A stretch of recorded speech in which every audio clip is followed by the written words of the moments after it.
Hello साथियों, नमस्कार। स्वागत है आपका हमारे चैनल पर। तो आज साथियों हम इस क्लास में देखेंगे MA HD07 यानी कि MA हिंदी के अंदर जो वर्धमान महावीर ओपन कोटा यूनिवर्सिटी से जो MA फाइनल के जो असाइनमेंट है उनके आंसर आपको इस वीडियो में दिखाए जाएंगे।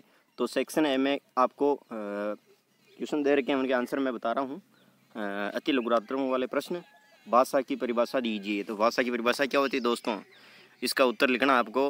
भाषा मनुष्य के विचार विनिमय और भावों की अभिव्यक्ति का साधन होती है। यानी कि मनुष्य के भाव और विचार हैं उनको अभिव्यक्त करने का क्या साधन है। भाषा के माध्यम से मनुष्य विचार विनिमय और ध्वनि संकेतों का आदान प्रदान करते हैं। मनुष्यों के बीच पारस्परिक जो संवाद हेतु भाषा एक सेतु का कार्य करती है। सार्थक शब्दों के समूह या संकेत को भाषा कहते हैं।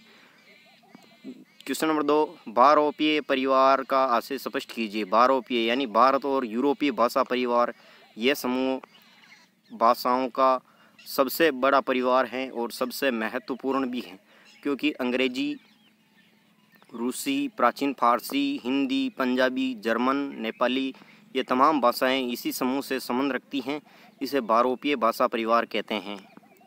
तीसरा क्वेश्चन, देवनागरी लिपि में कौन सी भाषाएं लिखी जाती हैं। तो देवनागरी लिपि में संस्कृत, पाली, हिंदी, मराठी, कोंकणी, सिंधी, कश्मीरी, हरियाणवी, बुंदेली भाषा, डोगरी भाषा और खस भाषा। नेपाल भाषा, तमांग भाषा, गढ़वाली, बोडो, आंगिका, मगही, भोजपुरी, नागपुरी, मैथिली, संथाली, राजस्थानी भाषा, बघेली आदि सैकड़ों भाषाएं और स्थानीय बोलियां भी देवनागरी में लिखी जाती हैं। चौथा प्रश्न है, रूप विज्ञान से आप क्या समझते हैं। तो रूप विज्ञान भाषा विज्ञान में रूपिम की संरचनात्मक इकाई के आधार पर शब्द रूप अर्थात युद्ध के पदों के जो अध्ययन को पद विज्ञान या रूप विज्ञान मॉर्फोलॉजी कहते हैं। दूसरे शब्दों में शब्दों को पद में जो बदलने की प्रक्रिया के अध्ययन को जो रूप विज्ञान कहा जाता है। रूप विज्ञान भाषा विज्ञान का एक प्रमुख अंग है। सेक्शन बी, इसमें से आपको 2 प्रश्न करने होते हैं, लघु उत्तर वाले प्रश्न। अर्थ परिवर्तन के किन्हीं 4 दिशाओं को स्पष्ट कीजिए। तो अर्थ परिवर्तन की 4 दिशाएं कौन कौन सी हैं। तो इसका आंसर आपको ये लिखना है, प्राचीन काल से आधुनिक युग तक ये प्रयत्न होता रहा है कि शब्द का अर्थ किस दिशा में विकसित हो सकता है। सर्वप्रथम फ्रेंच भाषा वैज्ञानिक ब्रेओल ने अर्थ विज्ञान को भाषा अध्ययन में स्वतंत्र अध्ययन का रूप दिया। अर्थ परिवर्तन को तार्किक आधार देकर यह सिद्ध किया कि अर्थ विकास की दिशाएं 3 ही हो सकती हैं, अर्थ विस्तार, अर्थ संकोच, अर्थादेश। अर्थ विस्तार में आपको ये लिखना है पूरी डिटेल, और अर्थ संकोच में आपको नीचे जो डिटेल बताई जा रही है वो लिखनी है, और अर्थादेश में ये वाला लिखना आपको। छठा प्रश्न, देवनागरी लिपि की विशेषताएं। तो देवनागरी लिपि के विकास का इतिहास पिछले हजारों वर्षों में पड़ावों को पार करके आया है।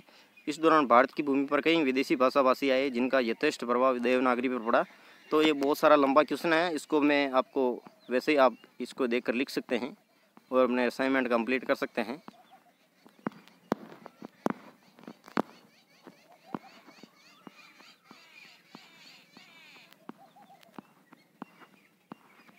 तो साथियों, आपको असाइनमेंट बनाने में टाइम बहुत कम लगेगा, क्योंकि आपको उत्तर इसमें से आपको केवल कुछ नहीं करना, कॉपी करनी है आपको केवल। सेक्शन सी में कौन सा क्वेश्चन करना आपको, आप अपनी इच्छा के अनुसार भी कर सकते हैं। मैंने ये किया है, भाषा विज्ञान के महत्व को रेखांकित कीजिए। भाषा विज्ञान का क्या महत्व है। तो मानव जाति पर प्रकाश है, इसका डिटेल इसमें दे रखी है आपको, काफ़ी सारी लंबी डिटेल है।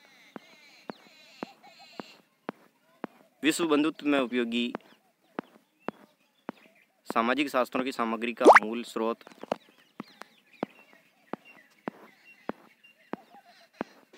साहित्य के अध्ययन में उपयोगी, भाषागत अध्ययन में उपयोगी, पुरातात्विक ऐतिहासिक खोजों में उपयोगी, भाषा शुद्धता में उपयोगी, भाषिक समस्याओं के समाधान में उपयोगी, वैज्ञानिक क्रियाकलापों में उपयोगी,